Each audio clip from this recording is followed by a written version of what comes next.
माँ जी का मैं हृदय से आभार व्यक्त करना चाहूँगा, उनको शुभकामनाएं भी देना चाहूँगा कि उन्होंने जिस तरह से 10 दिसंबर को प्रवासी राजस्थानी दिवस घोषित करने की घोषणा की और उन्होंने एक विभाग का गठन करने की भी बात कही है, जो प्रवासी राजस्थानियों को उनके कारोबार, उनके उद्योग की स्थापना और उनके परिवारों के संरक्षण सुरक्षा की चिंता करेगा।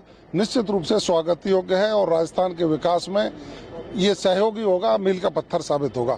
आज का जो सम्मेलन है, प्रवासी राजस्थानियों में जो ऊर्जा का संचार हमें देखने को मिला है, पहली बार ऐसा हुआ है जब सरकार के गठन के पहले ही वर्ष में इस तरह के आयोजन होकर के राजस्थान की जनता और राजस्थान के युवाओं के सपनों को साकार करने के लिए या निवेश स्थापित करने के लिए आमंत्रण किया हो और इस तरह की व्यवस्थाएं की हो। निश्चित रूप से माननीय भजन लाल जी की जो कंस्ट्रक्टिव सोच है वो धरातल पर आकर के इस राजस्थान को स्वर्णिम राजस्थान बनाने का सपना साकार करेगी। हम सब साथी मिलजुल कर उनकी सोच को आगे बढ़ाकर प्रत्येक राजस्थानी के विकास की चिंता करते हुए उनके सम्मान को बढ़ाने की बात करेंगे। आज का ये दिवस याद रहेगा, इतिहास बनेगा। ईवीएम मशीन के ऊपर सवाल उठाए जा रहे हैं और बैलेट मतदान की मांग कांग्रेस और जो विपक्षी दल है वो कर रहे हैं, इसको लेकर मुहिम चला रखी है। जनता उनके बयानों पर हंस रही है,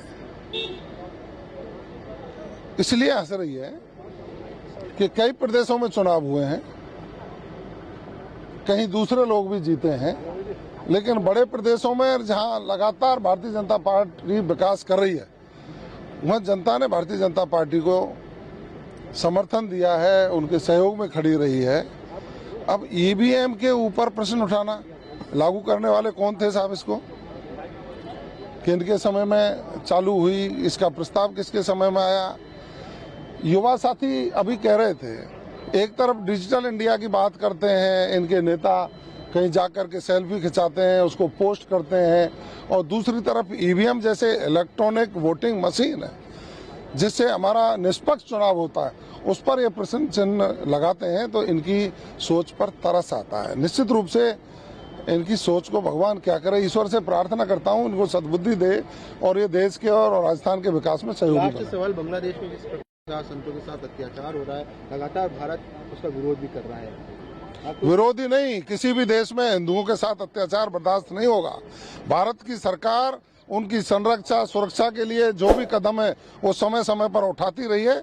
और मैं कहना चाहूँगा कि जो भी देश हिंदू आस्था पर प्रहार करते हैं वो कृपया सोचें, अन्यथा कोई भी धर्म, कोई भी भारतवासी कमजोर नहीं है, उनकी किसी भी अत्याचार की घटना को बर्दाश्त नहीं किया जाए।